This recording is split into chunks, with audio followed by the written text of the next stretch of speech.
नमस्कार दोस्तों, हैनी भारत में दोस्तों आप लोगों का एक बार फिर से स्वागत है। दोस्तों आप लोगों को पता होगा हैनी भारत चैनल पर दोस्तों हमने आपके लिए दोस्तों वर्ल्ड क्वेश्चन पेपरों की दोस्तों एक श्रृंखला शुरू की है, जिसके तहत दोस्तों हम फिलहाल आरपीएससी के पुराने क्वेश्चन पेपरों की चर्चा करेंगे, जिसके बाद में हम दोस्तों यूपीएससी के पुराने क्वेश्चन पेपरों की चर्चा करेंगे। दोस्तों हम यहाँ पर प्रत्येक क्वेश्चन की दोस्तों बहुत ही शानदार तरीके से व्याख्या करेंगे और दोस्तों प्रत्येक क्वेश्चन को दोस्तों इस तरह से हम सॉल्यूशन करेंगे दोस्तों कि आने वाले एग्जाम में दोस्तों किसी भी तरह से क्वेश्चन बाहर नहीं जाएगा। दोस्तों हम ये आपके साथ एक पक्का वादा करते हैं। दोस्तों अगर आपको इन क्वेश्चनों की अगर व्याख्या अच्छी लगी हो दोस्तों तो लाइक और सब्सक्राइब करना ना भूले दोस्तों। हैनी भारत दोस्तों एक आप लोगों का ही परिवार है दोस्तों, अतः दोस्तों आप हैनी भारत को सब्सक्राइब भी कर सकते हैं। दोस्तों हमने अभी तक करीबन लगभग 4 से 5 क्वेश्चन पेपरों को हल कर लिया था जो कि हिस्ट्री से संबंधित है दोस्तों। और दोस्तों हमने सोशियोलॉजी की क्लासें भी शुरू की है दोस्तों हैनी भारत चैनल पर, जो कि दोस्तों आपको second grade, first grade, TGT, PGT आदि एग्जामों में दोस्तों बहुत ही हेल्पफुल रहने वाली है। और दोस्तों हम वादे के साथ कहते हैं कि इनमें से कोई भी क्वेश्चन बाहर नहीं जाएगा, चाहे दोस्तों वो सेकंड ग्रेड की वैकेंसी हो, चाहे वो दोस्तों फर्स्ट ग्रेड की वैकेंसी हो। दोस्तों हमारे जो ये हिस्ट्री के चैनल है दोस्तों, हिस्ट्री के पुराने क्वेश्चन पेपर है। आज का जो हमारा प्रश्न था दोस्तों, क्वेश्चन पेपर था दोस्तों फर्स्ट ग्रेड का, जो कि संस्कृत विभाग की एक वैकेंसी थी दोस्तों 2018 की। दोस्तों ये पेपर हुआ था दोस्तों 2020 में। दोस्तों हम इससे पूरे अब तक 4 पार्ट का हम कर चुके थे दोस्तों जो हमने इससे पहले के जो 4 पार्ट लिए थे वो आधा घंटे के बनाए गए थे। और दोस्तों ये जो हमारा पार्ट 5 है दोस्तों, ये दोस्तों करीबन हमारा 1 घंटे का रहने वाला है दोस्तों, तभी हम इस पेपर का सॉल्यूशन कर पाएंगे दोस्तों हम यहाँ पर ये आज का हमारा जो 53वां प्रश्न है। तो दोस्तों अभी तक इससे पहले वाले दोस्तों आपने अगर पार्ट 1, पार्ट 2, पार्ट 3 और पार्ट 4 नहीं देखे हैं तो उनको जाकर जरूर देखिए, ठीक है दोस्तों। तो दोस्तों हम शुरुआत करते हैं हमारे अगले क्वेश्चन से, जो कि पार्ट नंबर 5 है दोस्तों फर्स्ट ग्रेड का संस्कृत विभाग का हिस्ट्री का पेपर। दोस्तों हम फिर कह रहे हैं अगर आपने हैनी भारत को लाइक और सब्सक्राइब नहीं किया है तो कर लीजिए दोस्तों। अगर वीडियो की क्वालिटी अच्छी नहीं आ रही है दोस्तों तो वीडियो की क्वालिटी जरूर बढ़ा लीजिए, ठीक है दोस्तों आपको ये क्वेश्चन दोस्तों बहुत ही मजेदार रहने वाला है दोस्तों। और यहाँ पर क्वेश्चन की व्याख्या इस प्रकार से की जाएगी दोस्तों कि आने वाला दोस्तों चाहे वो फर्स्ट ग्रेड की वैकेंसी हो दोस्तों, चाहे सेकंड ग्रेड की हो, एग्जाम का क्वेश्चन बाहर नहीं जाएगा दोस्तों, हम ये आपसे वादा करते हैं, ठीक है दोस्तों। तो दोस्तों शुरुआत करते हैं हमारे क्वेश्चन से। क्वेश्चन नंबर 53 है दोस्तों। क्वेश्चन है दोस्तों यहाँ पर एक शैली पूछी गई थी दोस्तों जो कि दक्षिण भारत की थी दोस्तों। क्वेश्चन है सूची 1 को सूची 2 से मिलाइए दोस्तों। नंबर यहाँ पर दोस्तों हमने पूरी तरह से सही मिलान कर दिया है दोस्तों। जो भैरव कुंड मंडप है दोस्तों ये महेंद्र वर्मन शैली में बना था। कब बना था दोस्तों? भैरव कुंड जो मंडप है दोस्तों ये महेंद्र वर्मन शैली में बना था दोस्तों। वही हम बात करें दोस्तों की जो सप्त जो पेगोड़ा है दोस्तों ये मामल्लम शैली में बना हुआ है। किस में बना हुआ है दोस्तों? मामल्लम शैली में दोस्तों। वहीं बात करें हम दोस्तों वैकुंठ पेरुमल मंदिर की। दोस्तों जो वैकुंठ पेरुमल जो मंदिर है दोस्तों ये राजसिंह शैली में बना हुआ है। किस में बना हुआ है दोस्तों? राजसिंह शैली में बना हुआ है। वहीं दोस्तों हमारा जो चौथा ऑप्शन था उसका नाम है दोस्तों मातंगेश्वर मंदिर। दोस्तों जो मातंगेश्वर जो मंदिर है दोस्तों ये अपराजित शैली में बना हुआ मंदिर है। किसमें दोस्तों? अपराजित शैली में। तो दोस्तों एक बार फिर गौर कर लीजिएगा, भैरव कुंड मंडप महेंद्र वर्मन शैली में बना हुआ है, सप्त पेगोड़ा मामल्लम शैली में बना हुआ है, वेलुकुंठ पेरुमल मंदिर दोस्तों राजसिंह शैली में बना हुआ है और मातंगेश्वर मंदिर दोस्तों अपराजित शैली में बना हुआ है। दोस्तों आपके सामने जो शैलियाँ आई होगी आप इनमें कंफ्यूजन हो रही कि ऐसी शैली हमने आज तक कभी नहीं पढ़ी। दोस्तों ये क्वेश्चन पूछा गया है दक्षिण भारत में दोस्तों। दक्षिण भारत में एक राजवंश हुआ करता था, उसका नाम है दोस्तों पल्लव राजवंश। पल्लव जो वास्तुकला थी दोस्तों, पल्लव राजवंश की वास्तुकला को दोस्तों 4 प्रमुख शैलियों में बांटा गया है दोस्तों। फिर गौर कीजिएगा, पल्लव जो राजवंश था दोस्तों उसकी जो वास्तुकला थी उसको प्रमुख 4 शैलियां विकसित हुई थी उस जमाने में। पल्लव काल में 4 शैलियां विकसित हुई, उनका नाम आता है दोस्तों महेंद्र वर्मन शैली, मामल्लम शैली, राजसिंह शैली और अपराजित शैली दोस्तों। फिर गौर कीजिएगा, यहाँ पर दोस्तों हम आप लोगों के लिए बता दें कि जो मामल्लम जो शैली थी दोस्तों इसका जो केंद्र था दोस्तों वो मामल्लमपुरम था। कौन था दोस्तों? मामल्लम जो शैली थी दोस्तों इसका जो केंद्र था दोस्तों वो मामल्लमपुरम था दोस्तों। यहाँ पर हम बात करें दोस्तों की जो चारों शैलियाँ आई दोस्तों यहाँ पर क्रमशः हमने ली गई है कि कौन सी शैली सबसे पहले बनी, कौन सी शैली बाद में बनी और खुद से दोस्तों। तो दोस्तों वही बात करें दोस्तों जो राजसिंह शैली थी दोस्तों राज सिंह शैली का प्रथम उदाहरण आता है दोस्तों सौर मंदिर। कौन दोस्तों? सौर मंदिर। दोस्तों आपके सामने आने वाले इसे एक फर्स्ट ग्रेड की एग्जाम में क्वेश्चन आ सकता है कि सौर मंदिर किस शैली का उदाहरण माना जाता है। ये होगा दोस्तों राज सिंह शैली। कौन सी शैली दोस्तों? राज सिंह शैली। वहीं दोस्तों मामल्लम जो शैली का जो केंद्र था वो मामल्लपुरम था। ठीक है दोस्तों।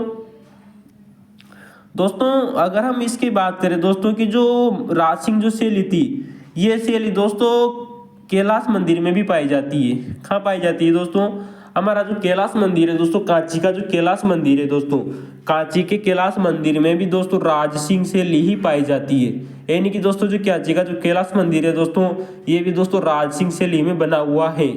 वही दोस्तों राज सिंह शैली का एक और मंदिर दोस्तों हम सौर मंदिर आप लोगों को बता चुके थे। दोस्तों नंबर 3 आता है दोस्तों महाबलीपुरम का तटीय मंदिर। वो भी दोस्तों राज सिंह शैली का बना हुआ मंदिर माना जाता है। फिर गौर कीजिएगा दोस्तों, राज सिंह शैली का जो एक और मंदिर है उसका नाम है दोस्तों महाबलीपुरम का तटीय मंदिर। कौन सा दोस्तों? नंबर 1 दोस्तों सौर मंदिर, नंबर 2 दोस्तों वेरुकुंड पेरुमल मंदिर, नंबर 3 दोस्तों कैलाश मंदिर, नंबर 4 आता है दोस्तों महाबलीपुरम का तटीय मंदिर।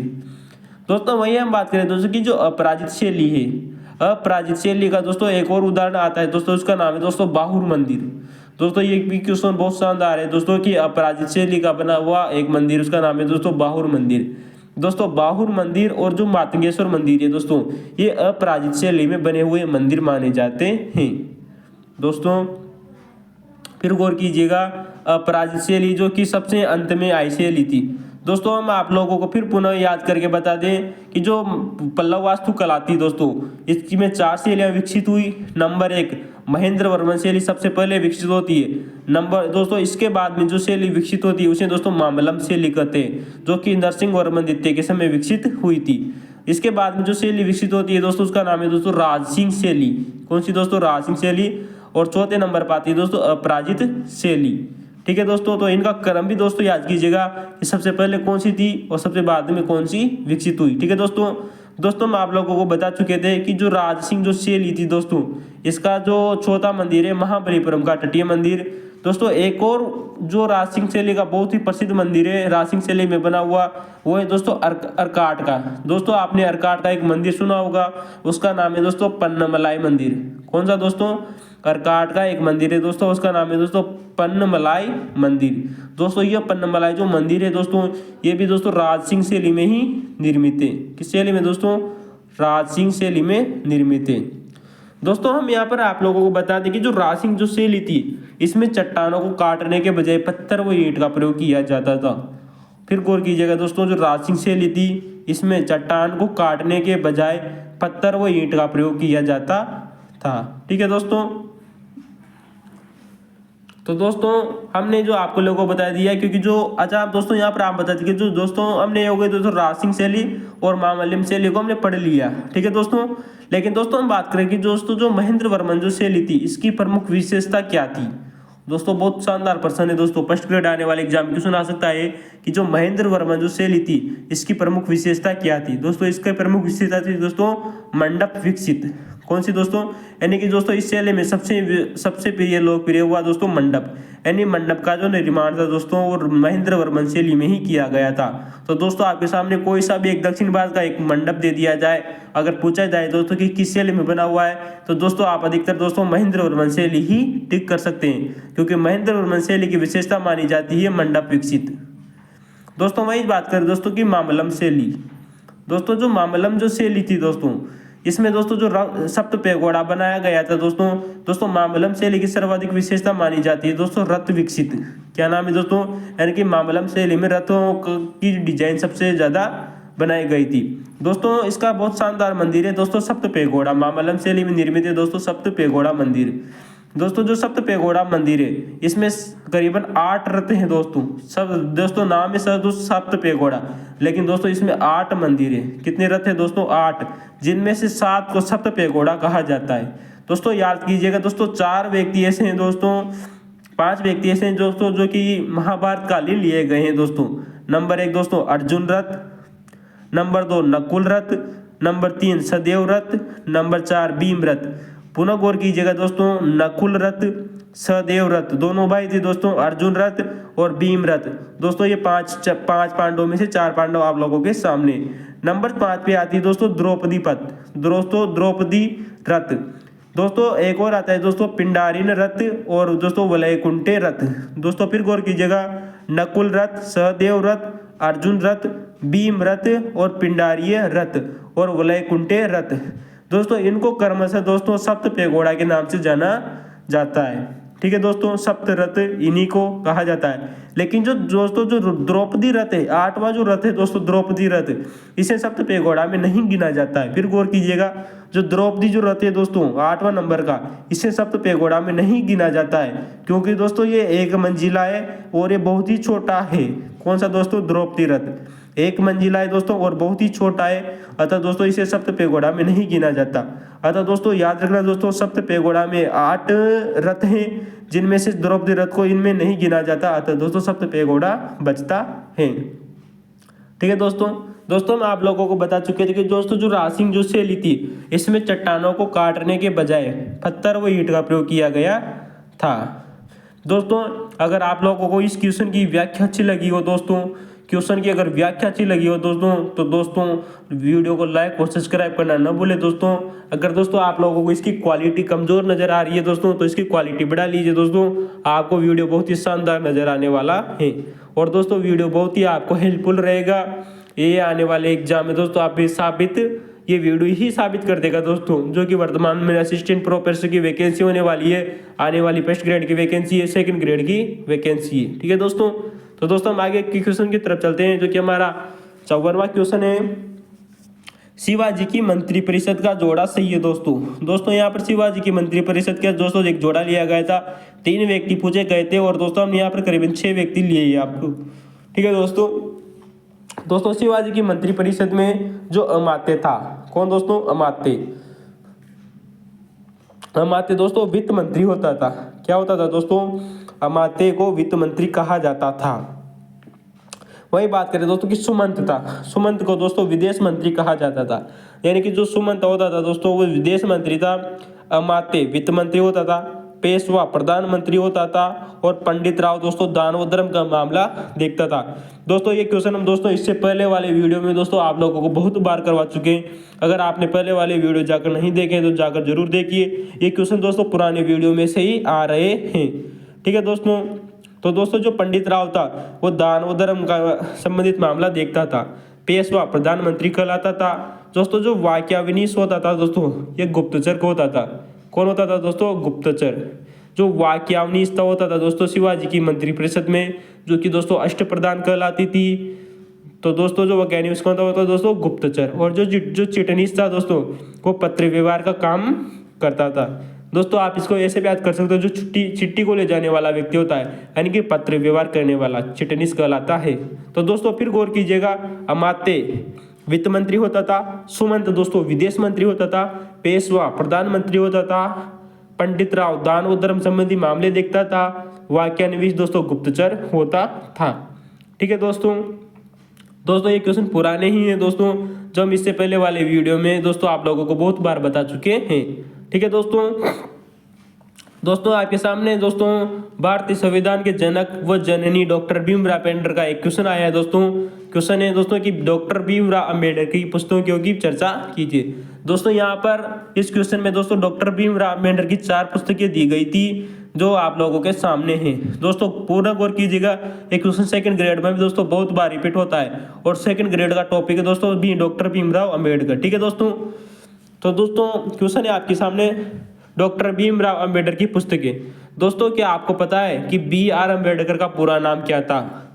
अगर दोस्तों पता है दोस्तों BR अम्बेडकर का पूरा नाम क्या था दोस्तों, तो दोस्तों आप कमेंट में जाकर जरूर बताइए। दोस्तों जो भी इस क्वेश्चन का सही जवाब देगा उसे हम दोस्तों प्रोत्साहित करेंगे किसी इनाम के तहत। ठीक है तो दोस्तों हमारी नंबर 1 रचना आती है डॉक्टर भीमराव अम्बेडकर की, उसका नाम है दोस्तों द प्रॉब्लम्स ऑफ रूपी, यानी रुपये की समस्या, इट्स ओरिजिन दोस्तों एंड इट्स सॉल्यूशन।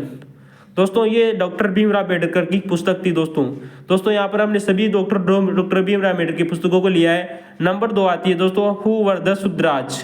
कौन सी दोस्तों?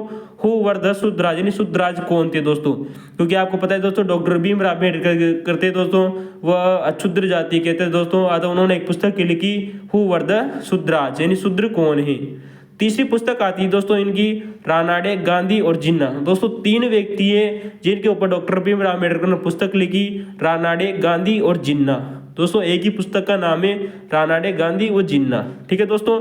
नंबर 4 पुस्तक आती है दोस्तों रिडल्स इन हिंदुइज्म। दोस्तों यानी कि जो हिंदू धर्म की जो पहेलियां है दोस्तों, वो पुस्तक भी दोस्तों डॉक्टर भीमराव अम्बेडकर की है।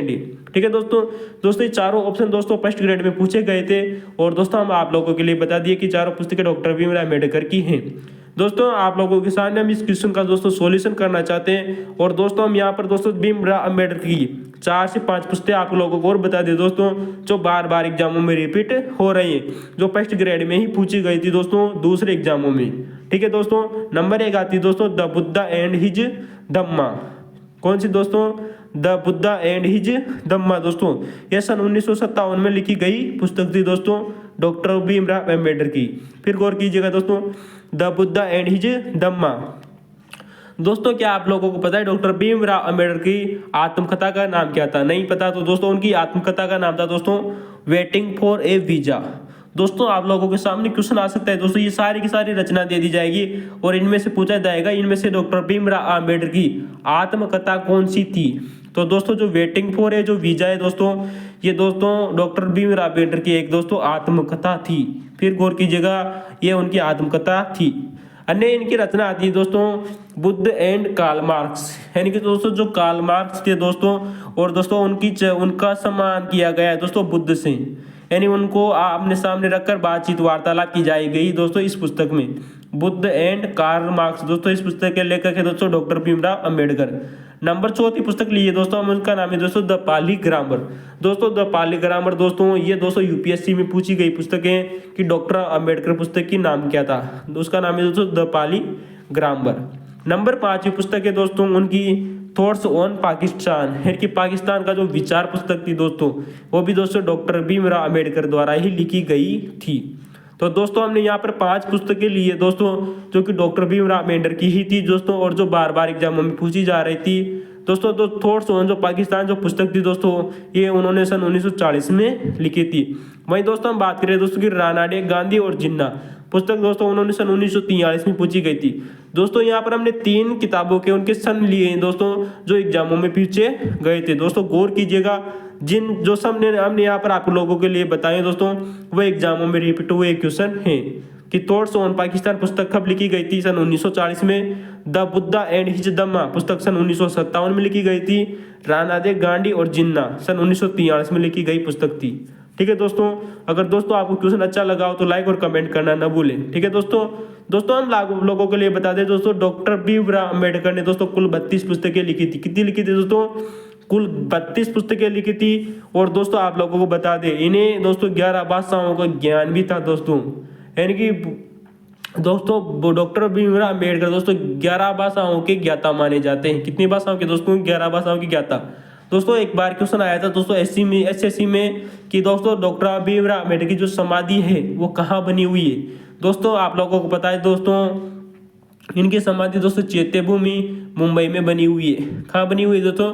चैत्यभूमि मुंबई, जो कि वर्तमान में महाराष्ट्र राज्य में पड़ती है दोस्तों ये जगह।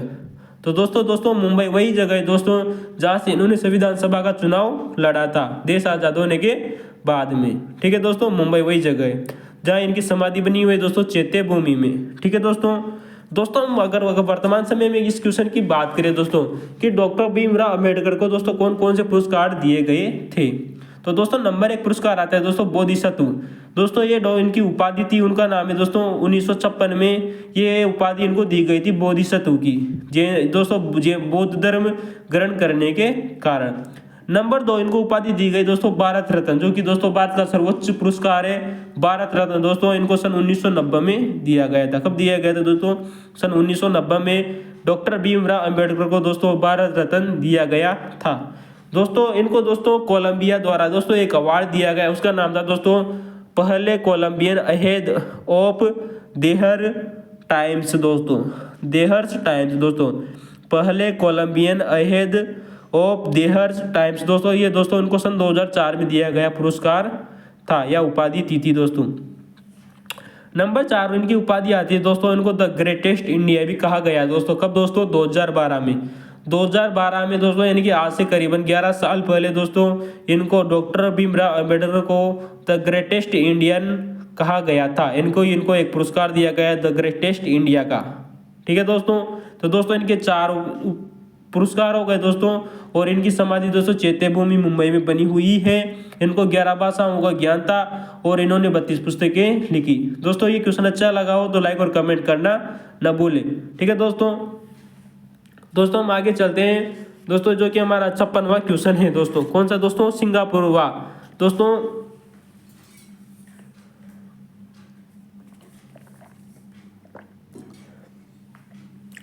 आप लोगों के सामने जो 56वां क्वेश्चन है फर्स्ट ग्रेड का संस्कृत विभाग का दोस्तों, जो पेपर हुआ था हिस्ट्री का 2020 में दोस्तों हम इस क्वेश्चन को आपको इससे पहले दोस्तों कई बार आप लोगों को बता चुके हैं। इस क्वेश्चन को दोस्तों हम आज से कई बार इस क्वेश्चन को बता चुके हैं। पहले वाले एग्जामों में बहुत बार पूछा गया क्वेश्चन है कि 21 अक्टूबर सन 1943 को, फिर गौर कीजिएगा दोस्तों, 21 अक्टूबर सन 1943 को सिंगापुर में स्थापित मुक्त भारत की स्थायी सरकार का प्रधानमंत्री कौन था दोस्तों?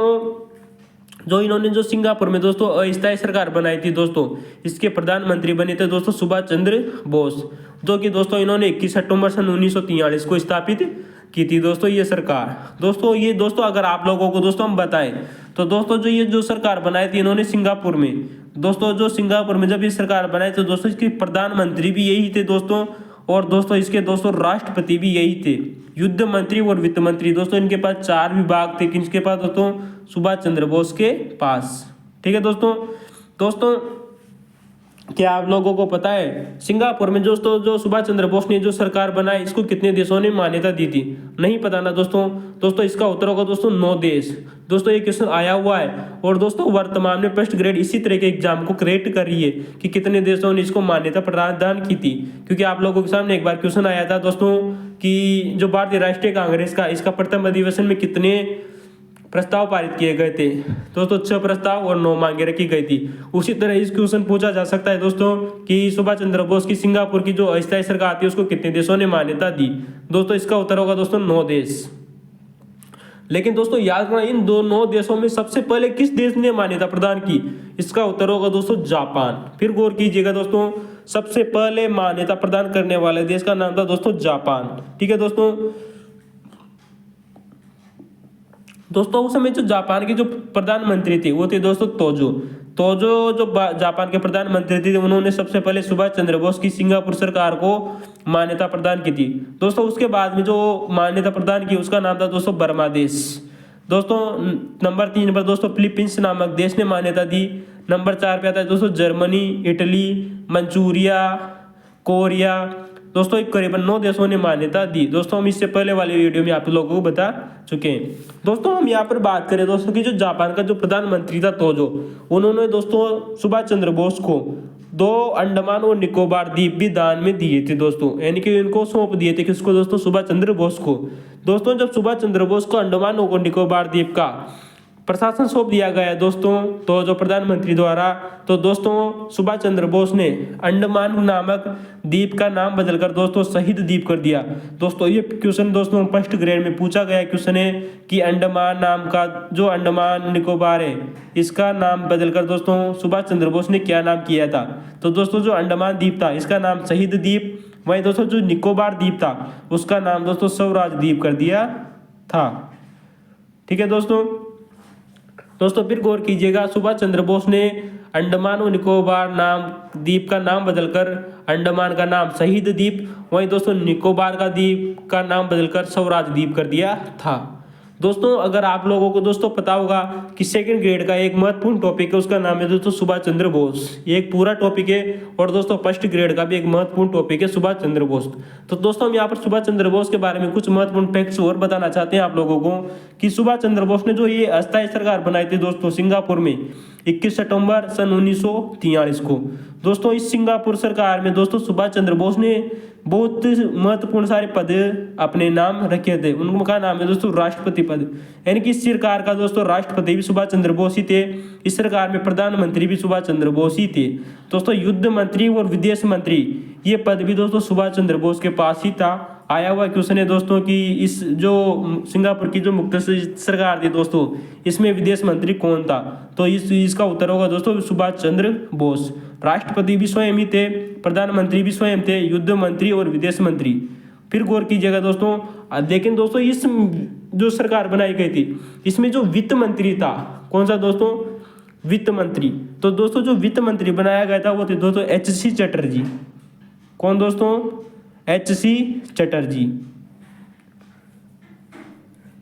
दोस्तों H.C. चटर्जी को वित्त मंत्री बनाया गया था। लेकिन दोस्तों एक बार याद रखना दोस्तों कि जो इस अस्थायी सरकार में जो प्रचारक बनाते दोस्तों, उनका नाम है दोस्तों M.A. अय्यर। यानी कि जो ये अस्थायी सरकार बनाई दोस्तों सिंगापुर में, सुभाष चंद्र बोस ने इसके जो प्रचारक के रूप में काम किया था, उनका नाम है दोस्तों M.A. अय्यर। कौन है दोस्तों? M.A. अय्यर। दोस्तों याद रखना दोस्तों, जो सिंगापुर में जो सुभाष चंद्र बोस की जो सरकार थी, इसके सर्वोच्च जो परामर्शदाता जो व्यक्ति थे वो थे दोस्तों रास बिहारी बोस। फिर गौर कीजिएगा दोस्तों, आया हुआ क्वेश्चन है दोस्तों यूपीपीएससी जो एग्जाम हुआ था उसमें पूछा गया था कि इस जो अस्थायी सरकार बनाई सुभाष चंद्र बोस में, इसमें सर्वोच्च परामर्शदाता कौन था? इसका उत्तर होगा दोस्तों रास बिहारी बोस। दोस्तों यहाँ पर रास बिहारी बोस और रास बिहारी घोष नाम के दोस्तों दो समान व्यक्ति है, लेकिन जो बोस है वो सुभाष चंद्र बोस के साथ रहेगा, घोष नहीं दोस्तों। घोष का संबंध दोस्तों भारतीय राष्ट्रीय कांग्रेस से है। ठीक है दोस्तों, तो दोस्तों ऐसे क्वेश्चन जरूर याद रखना दोस्तों, आजकल सेम टू सेम नाम वाले अधिकतर एग्जामों में रिपीट हो रहे हैं। दोस्तों अगर हम आप बात करें दोस्तों कि जो सुभाष चंद्र बोस थे, दोस्तों रास बिहारी बोस ने इनको एक दोस्तों आजाद हिंद फौज का नेतृत्व संभालने का भेजा था। किसको दोस्तों? सुभाष चंद्र बोस को। यानी कि दोस्तों रास बिहारी बोस ने आजाद हिंद फौज की स्थापना की थी और इसमें जो सहयोग करने वाले व्यक्ति थे आजाद हिंद फौज में, उनका नाम आता है दोस्तों ज्ञानी प्रीतम सिंह। वो दोस्तों ज्ञानी प्रीतम सिंह, वो दोस्तों एक जापान का एक व्यक्ति आता है, उसका नाम है दोस्तों मेजर फ्यूजीवारा। कौन दोस्तों? ज्ञानी प्रीतम सिंह व दोस्तों मेजर फ्यूजीवारा, जो कि दोस्तों जापान का था। दोस्तों इन दोनों का मानसिक पुल कहा जाता है दोस्तों INA को। क्वेश्चन आया हुआ है दोस्तों कि दोस्तों INA को किसका मानसिक पुल कहा जाता है? उत्तर होगा दोस्तों ज्ञानी प्रीतम सिंह और मेजर फ्यूजीवारा, जो कि दोस्तों जापान के रहने वाले थे। दोस्तों आजाद हिंद फौज का स्थापना में दोस्तों एक और व्यक्ति का महत्वपूर्ण योगदान रहा था, उनका नाम है दोस्तों कैप्टन मोहन सिंह। कौन दोस्तों? कैप्टन मोहन सिंह। इन तीनों ने ही मिलकर दोस्तों आजाद हिंद फौज का गठन किया था। किन किन ने मिलकर दोस्तों? ज्ञानी प्रीतम सिंह, मेजर फ्यूजीवारा और कैप्टन मोहन सिंह। लेकिन दोस्तों मानसिक पुल किसका कहा जाता है, ये जरूर गौर कीजिएगा, ज्ञानी प्रीतम सिंह और मेजर फ्यूजीवारा को ही INA का मानसिक पुल माना जाता है। ठीक है दोस्तों, यानी कि इन दोनों के मस्तिष्क में ही दोस्तों सबसे पहले INA हिंद फौज का गठन का विचार आया था। दोस्तों ये एक बात याद रखना दोस्तों, आजकल दोस्तों सेकंड ग्रेड एग्जाम में क्वेश्चन आने वाला है दोस्तों कि आजाद हिंद जो फौज थी दोस्तों, इसमें सुप्रीम जो कमांडर थे वो तो सुभाष चंद्र बोस थे, लेकिन दोस्तों इसमें 4 दोस्तों गुरिल्ला रेजिमेंट थी। कौन दोस्तों? जो आजाद हिंद फौज थी दोस्तों सुभाष चंद्र बोस द्वारा जो इसकी कमाल संभाली गई थी दोस्तों, इसमें 4 गुरिल्ला जो रेजिमेंट थी। कौन दोस्तों? 4 गुरिल्ला रेजिमेंट थी।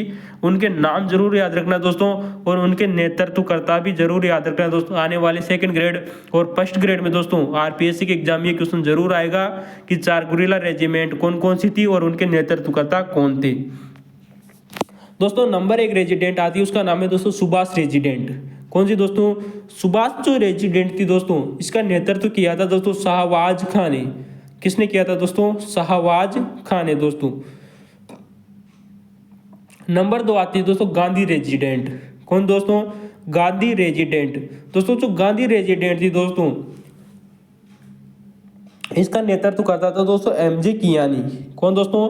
MJ कियानी ने दोस्तों गांधी रेजिडेंट का नेतृत्व संभाला था। वहीं दोस्तों जो सुभाष रेजिडेंट थी, इसका नेतृत्व दोस्तों शाहबाज खान ने संभाला था। शाहबाज खान। आया हुआ क्वेश्चन है दोस्तों यूपीपीएससी का जो एग्जाम होता है दोस्तों, उत्तर प्रदेश का जो पब्लिक सर्विस कमीशन है उसमें आया हुआ क्वेश्चन है दोस्तों कि शाहवाजका का संबंध किससे है। दोस्तों इसका उत्तर होगा दोस्तों आजाद हिंद फौज से, जो कि सुभाष रेजिडेंट का नेतृत्व किया था। वहीं दोस्तों जो नंबर तीसरी आती है दोस्तों आजाद रेजिडेंट, आजाद रेजिडेंट। दोस्तों इसका नेतृत्व संभाला था दोस्तों गुलजारा सिंह ने। किसने संभाला दोस्तों? गुजारा नहीं किया जा सकता क्योंकि अब हम आजाद हो गए। दोस्तों आप इसको ऐसे भी याद कर लेना दोस्तों, ठीक है दोस्तों, जो गुजर गया वो आजाद हो गया, ये भी याद रखना दोस्तों, ठीक है दोस्तों। आप इसको याद कर लेना कि जो गुजर जाता है दोस्तों वो आजाद हो जाता है अपनी तमाम बातों से। तो दोस्तों आजाद हिंद रेजिडेंट का नेतृत्व संभाला था गुलजारा सिंह ने। नंबर 4 है दोस्तों जो रेजिडेंट उसका नाम है दोस्तों नेहरू रेजिडेंट। नेहरू रेजिडेंट का नेतृत्व किया था दोस्तों अजीज खान ने। किसने किया था? अजीज खान ने। अगर दोस्तों जो आपको ये चारों रेजिडेंट अगर पसंद आई हो दोस्तों तो लाइक और कमेंट करना न भूले दोस्तों, और एनी बात को सब्सक्राइब जरूर कीजिए। सुभाष रेजिडेंट दोस्तों, गांधी रेजिडेंट, आजाद रेजिडेंट और नेहरू रेजिडेंट, 4 रेजिडेंट थी दोस्तों, ठीक है दोस्तों। दोस्तों मैं आप लोगों को बता दें दोस्तों जो आज़ाद हिंद फौज थी दोस्तों, इसमें दोस्तों एक महिला रेजिडेंट थी। कौन दोस्तों? महिला रेजिडेंट, उसका नाम था दोस्तों रानी झांसी रेजिडेंट। दोस्तों आया हुआ क्वेश्चन है उत्तर प्रदेश की जो पब्लिक सर्विस कमीशन है दोस्तों उसमें भी क्वेश्चन आया हुआ है। और आप जानते हो दोस्तों हिस्ट्री से संबंधित एक पेपर होता है दोस्तों नेट जीआरएफ में भी दोस्तों एक क्वेश्चन आया हुआ है कि लक्ष्मी स्वामीनाथन का संबंध किससे है। इसका उत्तर होगा दोस्तों INA से दोस्तों, यानी आज़ाद हिंद फौज से। क्योंकि दोस्तों जो आज़ाद हिंद फौज में दोस्तों जो महिला रेजिडेंट थी उसका नाम था दोस्तों रानी झांसी रेजिडेंट। इसकी अध्यक्षता की थी दोस्तों लक्ष्मी स्वामीनाथन ने। किसने दोस्तों? रानी झांसी जो रेजिडेंट थी, महिला रेजिडेंट थी दोस्तों, जिसकी अध्यक्षता की थी दोस्तों लक्ष्मी स्वामीनाथन ने। और दोस्तों इस रेजिडेंट में दोस्तों एक सहायक विभाग भी बनाया गया था जिसे दोस्तों हेल्थ डिपार्टमेंट बोलते हैं। इसकी अध्यक्ष थी दोस्तों बेला मुखर्जी। कौन थी दोस्तों? दोस्तों जो रानी झांसी जो रेजिडेंट बनाई गई थी वो 22 अक्टूबर सन 1943 को बनाई गई थी। इसमें दोस्तों एक विभाग बनाया गया सहायक विभाग, उसकी जो अध्यक्षता की थी वो बेला मुखर्जी ने की थी। किसने की थी दोस्तों? बेला मुखर्जी ने, ठीक है दोस्तों।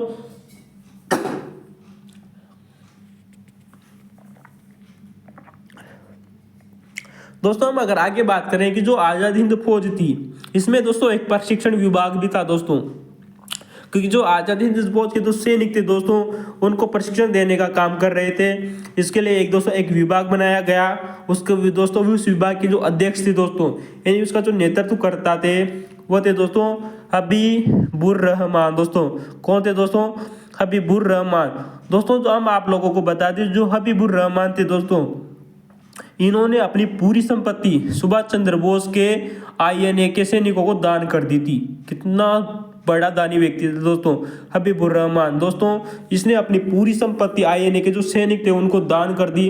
अतः दोस्तों सुभाष चंद्र बोस ने हबीबुर रहमान को दोस्तों सेवक हिंद की उपाधि दी थी। किसकी दोस्तों? सेवक हिंद की उपाधि दी थी हबीबुर रहमान को। किसने दोस्तों? सुभाष चंद्र बोस ने अपनी पूरी संपत्ति दान देने के कारण सेवा की दोस्तों इन्होंने आज़ाद हिंद फौज के सैनिकों की, और उनको प्रशिक्षण दिया दोस्तों। किसने दोस्तों? हबीबुर रहमान ने। दोस्तों हम आप लोगों को बता दें जो हबीबुर रहमान था दोस्तों, इसका सहायता करने वाली एक और महिला थी, उसका नाम आता है दोस्तों बेटाई देवी। दोस्तों जो बेटाई देवी थी उसने भी दोस्तों हबीबुर रहमान की तरह दोस्तों अपनी पूरी संपत्ति आज़ाद हिंद फौज के सैनिकों को दान में दे दी थी, ठीक है दोस्तों अगर ये वीडियो आपको अच्छा लगा हो तो दोस्तों लाइक और कमेंट करना ना भूलें। और दोस्तों इस क्वेश्चन की आपको व्याख्या कैसी लगी हमें कमेंट में जाकर जरूर बताइए। दोस्तों आप वीडियो को चाहे शेयर भी कर सकते हैं दोस्तों आप लोग आपके दोस्तों के साथ में, ताकि उनको भी दोस्तों इसी तरह की बेहतर जानकारी मिलती रहे, ठीक है दोस्तों हम इसके अगले क्वेश्चन की तरफ चलते हैं, जो कि हमारा दोस्तों फर्स्ट ग्रेड जो कि संस्कृत विभाग का दोस्तों जो हिस्ट्री का पेपर था सन 2018 की वैकेंसी थी 2020 में हुआ था। पूरे क्वेश्चन दोस्तों हमने आप लोगों के सामने हाथ से लिखे ताकि आप लोगों को अच्छा समझ में आ सके। दोस्तों बड़ी बोर्ड की कोचिंगों के चक्कर में ऐसा कुछ भी नहीं होता है। आप दोस्तों नोट्स पढ़िए, मस्त रहिए, और पुराने क्वेश्चन ही सेम टू सेम आने वाले एग्जामों में रिपीट होंगे, ठीक है दोस्तों हमारा 57वां प्रश्न है कि सन 1940 में पाकिस्तान प्रस्ताव में कौन कौन शामिल थे। कितना शानदार क्वेश्चन है दोस्तों। यानी कि दोस्तों जो सब 1940 में दोस्तों जो मुस्लिम लीग का एक अधिवेशन हुआ था लाहौर में दोस्तों, उसमें दोस्तों पाकिस्तान प्रस्ताव पेश किया गया और इसके दोस्तों बहुत सारे नेता थे, जिनमें से 3 महत्वपूर्ण नेता हैं दोस्तों। सिकंदर हयात खान, नंबर 1 आता है दोस्तों सिकंदर हयात खान, पाकिस्तान प्रस्ताव से जुड़े हुए प्रमुख व्यक्ति थे।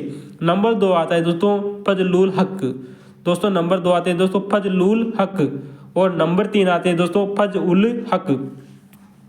दोस्तों नीचे के जो दोनों व्यक्ति थे वो समान है, ऊपर वाला गौर कीजिएगा। सिकंदर हयात खान का जो संबंध है दोस्तों वो पाकिस्तान प्रस्ताव से आता है। दोस्तों हम आप लोगों के सामने इस क्वेश्चन की व्याख्या करना चाहते हैं, गौर कीजिएगा और ध्यान दीजिएगा।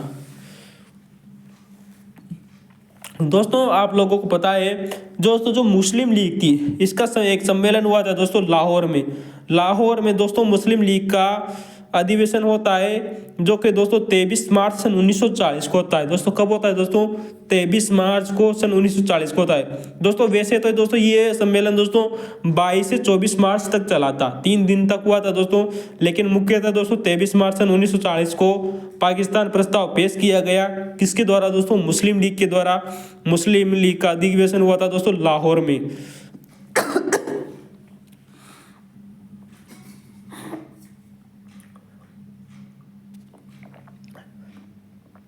ठीक है दोस्तों, तो दोस्तों जो लाहौर में जो रावी नदी के किनारे मुस्लिम लीग का दोस्तों अधिवेशन होता है, और इसका दोस्तों नेतृत्व करते हैं दोस्तों कौन करते हैं दोस्तों? जिन्ना।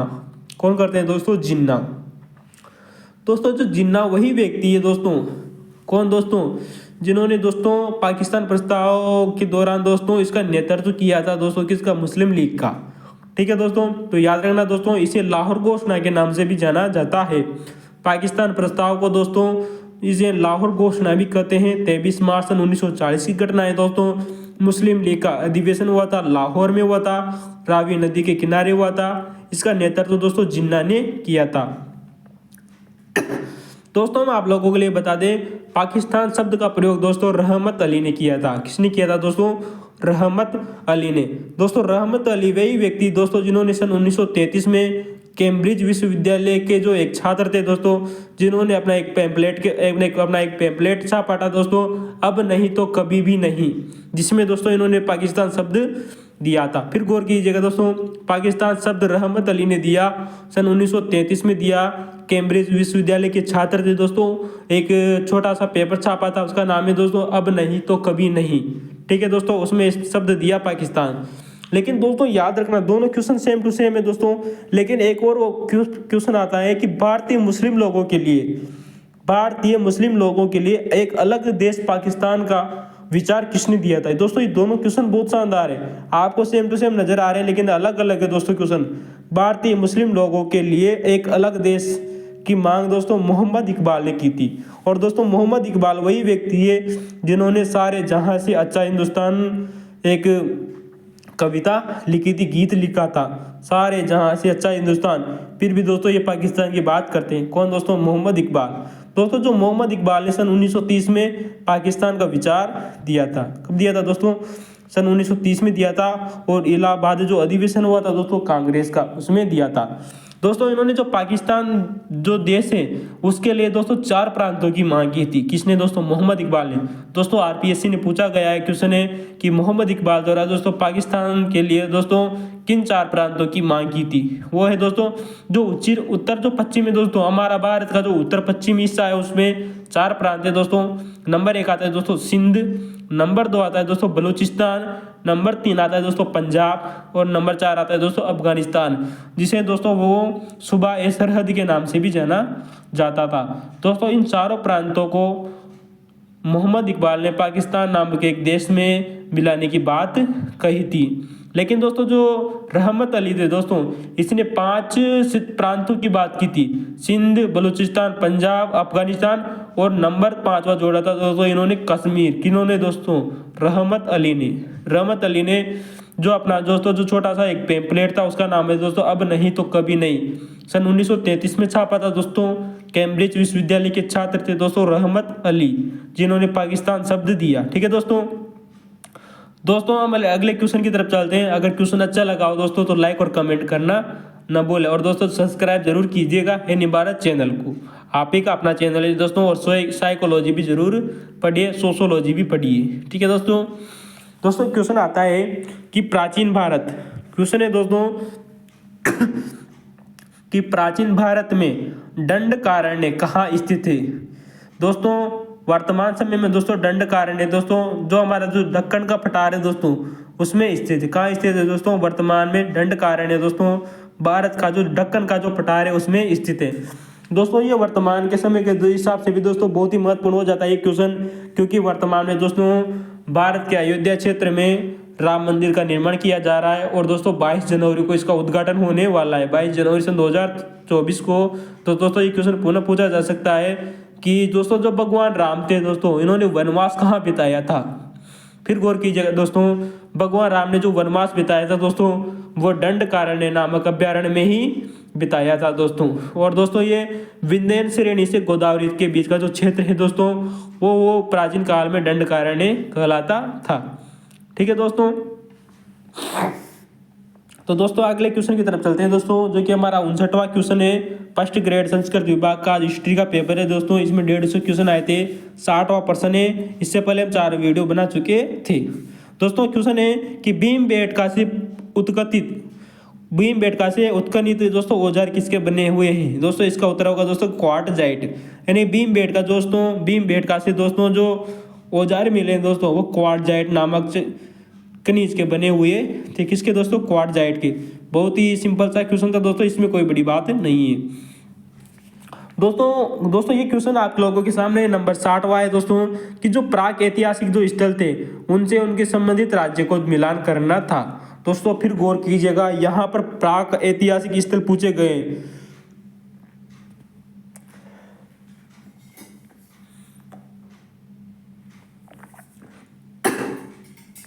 कौन दोस्तों, प्राग ऐतिहासिक स्थल। दोस्तों नंबर 1 आता है दोस्तों अतिरपक्कम। कौन दोस्तों, अतिरपक्कम, अतिरमपक्कम। दोस्तों अतिरम जो पक्कम है दोस्तों ये वर्तमान में दोस्तों तमिलनाडु राज्य में है दोस्तों। और दोस्तों याद रखना अतिरपक्कम जो है दोस्तों ये एक प्राग ऐतिहासिक स्थल, ऐतिहासिक स्थल तो है दोस्तों लेकिन कौन सा, प्राग वाला, मिद्दे वाला नहीं दोस्तों, ये प्राग ऐतिहासिक स्थल है। नंबर 2 आता है दोस्तों नागार्जुन कोंडा।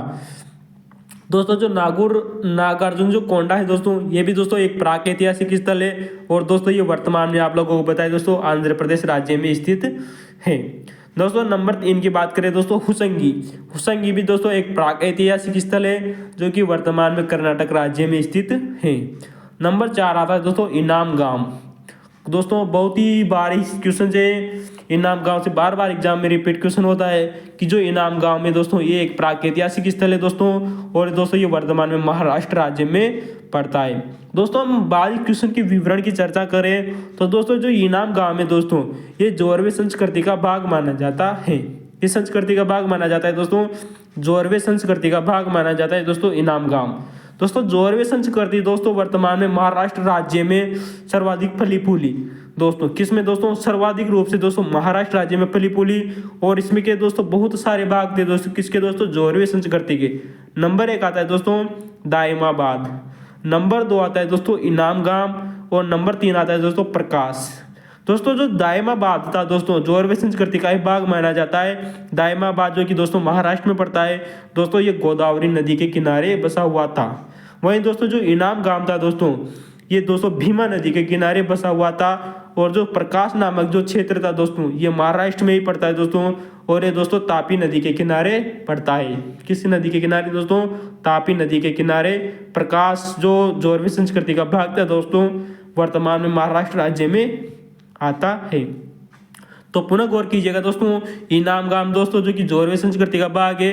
दोस्तों जोरवे संस्कृति की खोज दोस्तों ये क्वेश्चन आया हुआ है दोस्तों।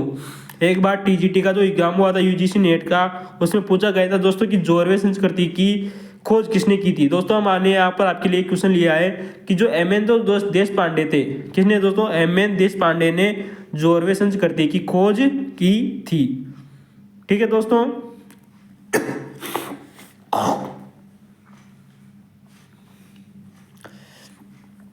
तो दोस्तों अगला क्वेश्चन चलते हैं दोस्तों। हमारा अगला क्वेश्चन आता है दोस्तों 61वां नंबर का। कौन सा क्वेश्चन दोस्तों, 61वां नंबर का क्वेश्चन है दोस्तों। पुनः दोस्तों एक ऐतिहासिक स्थल पूछा गया है, उसका नाम है दोस्तों राखा टीला। पुनः दोस्तों एक ऐतिहासिक स्थल पूछा गया है दोस्तों कि प्राग ऐतिहासिक जो स्थल है दोस्तों प्रागैतिहासिक जो स्थल है उसका नाम है दोस्तों राग का टीला।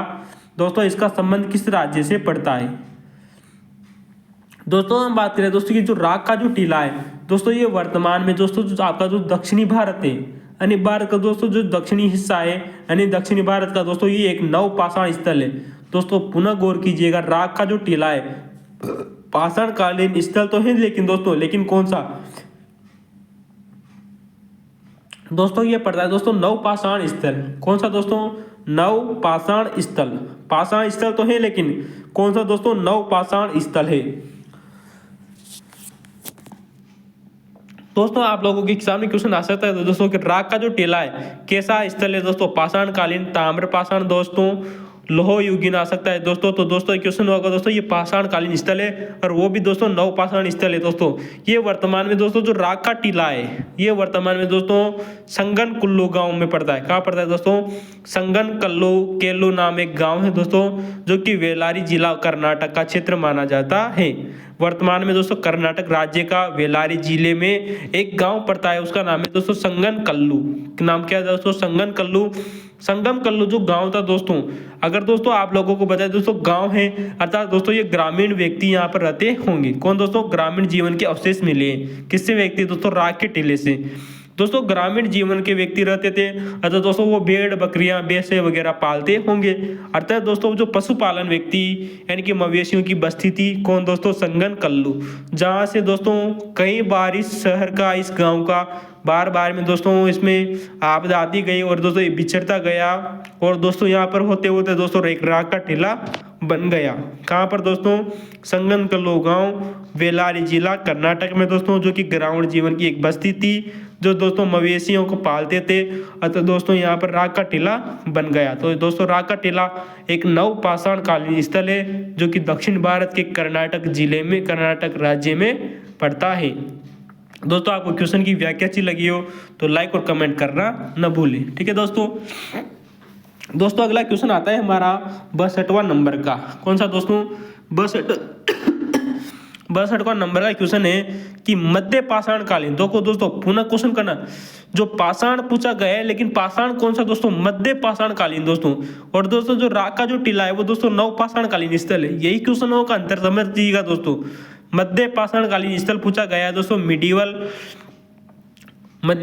पाषाण कालीन दोस्तों स्थल, उसका नाम है दोस्तों बागोर। बागोर का उत्खनन किसने किया था? दोस्तों ये इसका उत्खनन करने वाले व्यक्ति थे वी.एन. मिश्र। कौन दोस्तों? वी.एन. मिश्र।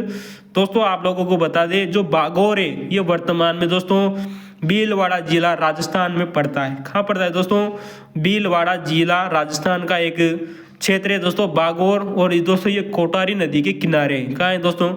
यानी कि जो भीलवाड़ा जिले में दोस्तों जो नदी बह रही है उसका नाम है कोटारी नदी। और कोटारी नदी के किनारे बागोर सभ्यता उत्पन्न हुई थी। और दोस्तों बागोर से दोस्तों प्राचीनतम पशुपालन के साक्ष्य मिले। दोस्तों ये इंपॉर्टेंट क्वेश्चन है, बार बार एग्जाम में आ रहा है कि जो प्राचीनतम पशुपालन के साक्ष्य कहाँ से मिले? बागोर भीलवाड़ा से। ठीक है दोस्तों अगला क्वेश्चन आता है दोस्तों हमारा 63वां नंबर का। सूची 1 को सूची 2 से मिलाना है दोस्तों और हमने सूची 1 को सूची 2 से मिला दिया है जो कि आपके पेपर में दिए गए थे। क्वेश्चन आता है दोस्तों कि बालाकोट। दोस्तों आपको पता है दोस्तों कि जो बालाकोट है दोस्तों ये बलूचिस्तान में पड़ता है। कहाँ पड़ता है दोस्तों? बलूचिस्तान में। वहीं दोस्तों हम बात करें दोस्तों कि चनहुंदड़ो, ये दोस्तों सिंध क्षेत्र में पड़ता है। और सिंध क्षेत्र के अन्य जो क्षेत्र थे दोस्तों चनहुंदड़ो, मोहनजोदड़ो, जुदरहोदड़ो, अली मुराद, आमरी, कोटदीजी दोस्तों इस सिंध क्षेत्र के ही माने जाते हैं। दोस्तों वही हम बात करें दोस्तों कि भगत राव का। दोस्तों ये वर्तमान में आपकी गुजरात जो राज्य है दोस्तों भारत के गुजरात राज्य में पड़ता है दोस्तों भगत राव। कहाँ पड़ता है दोस्तों? गुजरात राज्य में। वहीं दोस्तों जो रोपड़ है वो पंजाब राज्य में पड़ता है, भारत के पंजाब राज्य में। दोस्तों हम बलूचिस्तान की बात करें तो बलूचिस्तान से दोस्तों मेहरगढ़, राना गुड़ई, सूद का गेंडोर, सूद कहा, कुल्ली घाटी, कवेटा घाटी और डाबरकोट और बालाकोट दोस्तों, कुल्लू घाटी और कवेटा घाटी दोस्तों ये सब बलूचिस्तान से क्षेत्र माने जाते हैं। और सूद का गेंडोर और सूद का कोह भी दोस्तों बलूचिस्तान के क्षेत्र माने जाते हैं। आप इनको नोट कीजिएगा दोस्तों, हमने यहाँ पर नहीं लिखे लेकिन दोस्तों बहुत ही शानदार जानकारी है। ठीक है दोस्तों आगे चलते हैं। क्वेश्चन दोस्तों पुनः दोस्तों सिंधु घाटी सभ्यता से पूछा गया है। क्वेश्चन है 64वां नंबर का, सिंधु घाटी सभ्यता में जो प्राप्त मोहरें थी दोस्तों। दोस्तों सिंधु घाटी सभ्यता में आपको पता है दोस्तों मोहरें मिली है, और मोहरों के निर्माण के लिए एक सामग्री इस्तेमाल की थी, उसका नाम है दोस्तों सेल खड़ी, चांदी और कैल्साइट। दोस्तों इसके लिए दोस्तों जो सामग्री उपयुक्त नहीं की गई थी वो है दोस्तों लोहा। कौन सी दोस्तों? लोहा। लोहा दोस्तों सिंधु घाटी सभ्यता में इस्तेमाल नहीं किया गया था, फिर गौर कीजिएगा।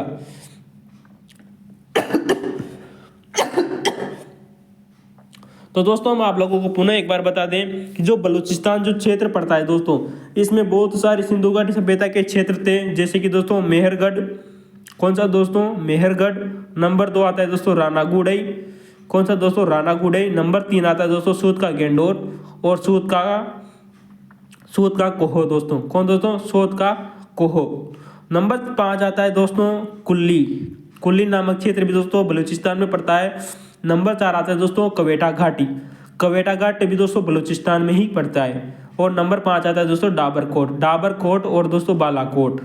कोट बलूचिस्तान में आएंगे दोस्तों, ठीक है दोस्तों। डाबरकोट और बालाकोट दोस्तों बलूचिस्तान के क्षेत्र माने जाते हैं दोस्तों। वहीं हम बात करें दोस्तों कि जो पाकिस्तान का जो सिंध प्रांत है उसमें भी दोस्तों बहुत सारे क्षेत्र मिले हैं, जैसे कि चनहुंदड़ो,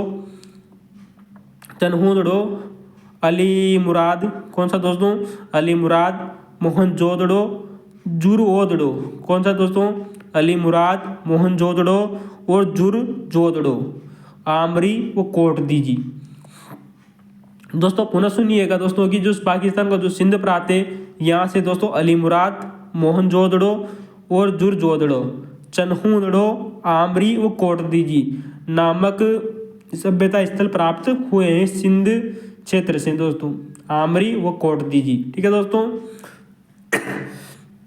दोस्तों हम आप लोगों के लिए बता दें कि जो सिंधु घाटी सभ्यता में जो मोहरें मिली हैं दोस्तों वो सेल कड़ी, चांदी और कैल्साइट की बनी हुई थी दोस्तों। और दोस्तों जो सर्वाधिक जो मोहरें मिली है दोस्तों वो मोहनजोदड़ो से मिली। लेकिन दोस्तों इंपॉर्टेंट बात ये है दोस्तों कि जो सिंधु घाटी सभ्यता में जो सबसे अलंकृत मोहरें मिली है वो हड़प्पा से मिली है, यानी अलंकृत मोहरें सर्वाधिक कहाँ से मिली है? हड़प्पा सभ्यता से।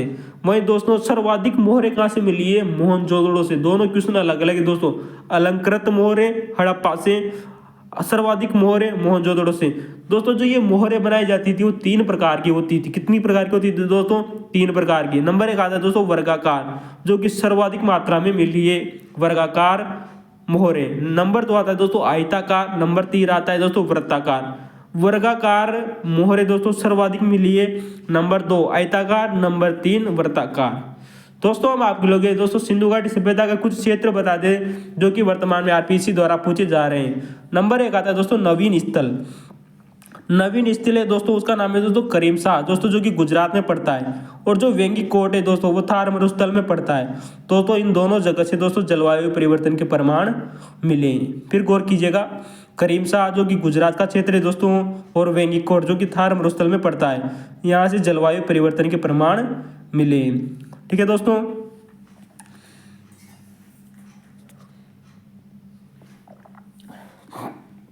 दोस्तों वही बात करें दोस्तों कि कोटला बादली दोस्तों ये भी है गुजरात का वर्तमान में नवीन स्थल है दोस्तों। और यहाँ से दोस्तों डेयरी उत्पादन के साक्ष्य मिले हैं। क्वेश्चन आ सकता है दोस्तों फर्स्ट ग्रेड में कि डेयरी उत्पादन के साक्ष्य किस क्षेत्र से मिले हैं। उसका नाम है दोस्तों कोटला बादली, जो कि गुजरात राज्य का एक क्षेत्र पड़ता है दोस्तों, सिंधु घाटी सभ्यता का क्षेत्र था, ठीक है दोस्तों। क्योंकि दोस्तों एक क्वेश्चन पूछा गया था दोस्तों फर्स्ट ग्रेड आरपीएससी ने क्वेश्चन पूछा गया था कि कौनमेर राज्य का उत्खनन कब किया गया था, जो कि सिंधु घाटी सभ्यता का एक क्षेत्र था दोस्तों। इसे कोरोडाना भी कहते हैं दोस्तों और कौनमेर भी कहते हैं।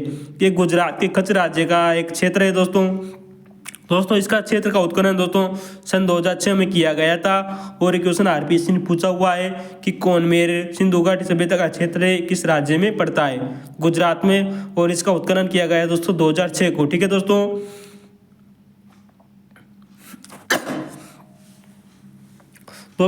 अगला क्वेश्चन आता है हमारा दोस्तों पुनः दोस्तों क्वेश्चन सिंधु घाटी सभ्यता से पूछा गया है कि किस सेंधव सभ्यता से दोस्तों क्वेश्चन पूछा गया है किस सेंधव स्थल से दोस्तों साइन बोर्ड का मॉडल मिला है, साइन बोर्ड का जो मॉडल मिला है दोस्तों किस जगह से मिला है? इसका उत्तर होगा दोस्तों धोलावीरा।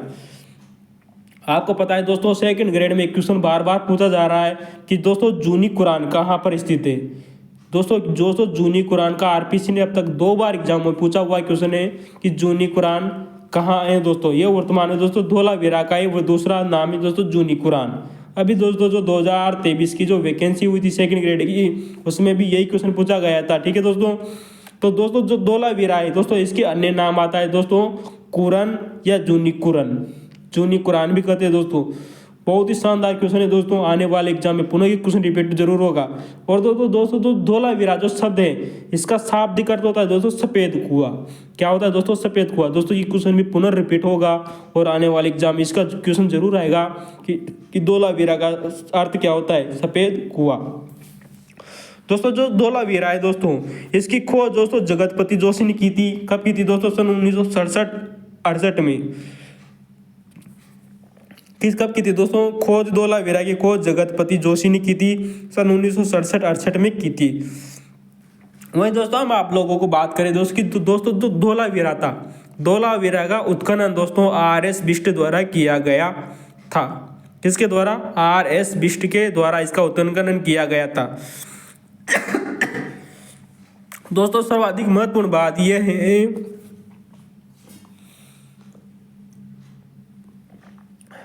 कि दोस्तों धोलावीरा से सर्वाधिक प्रमाण मिले हैं दोस्तों।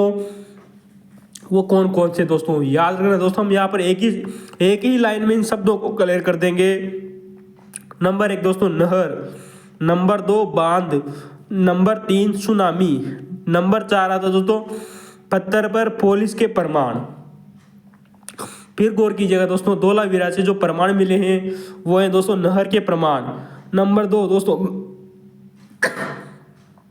बांध के प्रमाण, नंबर 3 सुनामी के प्रमाण, नंबर 4 पत्थर पर पुलिस के प्रमाण, नंबर 5 स्टेडियम के प्रमाण, नंबर 6 जलाशय के प्रमाण, नंबर 7 सूचना पट यानी कि दोस्तों साइन बोर्ड। यही क्वेश्चन पूछा गया है आपके दोस्तों फर्स्ट ग्रेड एग्जाम में, किसकी सैंधव स्थल से साइन बोर्ड का प्रमाण मिला है। उसका नाम है दोस्तों सूचना पट। स्टेडियम और जलाशय दोस्तों और सूचना पट। तो दोस्तों ये आज का हमारा प्रश्न हो गया, जो कि हमने 65वां जो क्वेश्चन है अब तक कर लिए दोस्तों।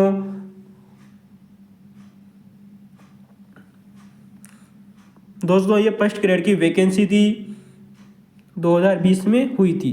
ठीक है दोस्तों, तो आप इन बात को सब्सक्राइब करना न भूलें और वीडियो को लाइक और कमेंट करना न भूलें। ठीक है दोस्तों।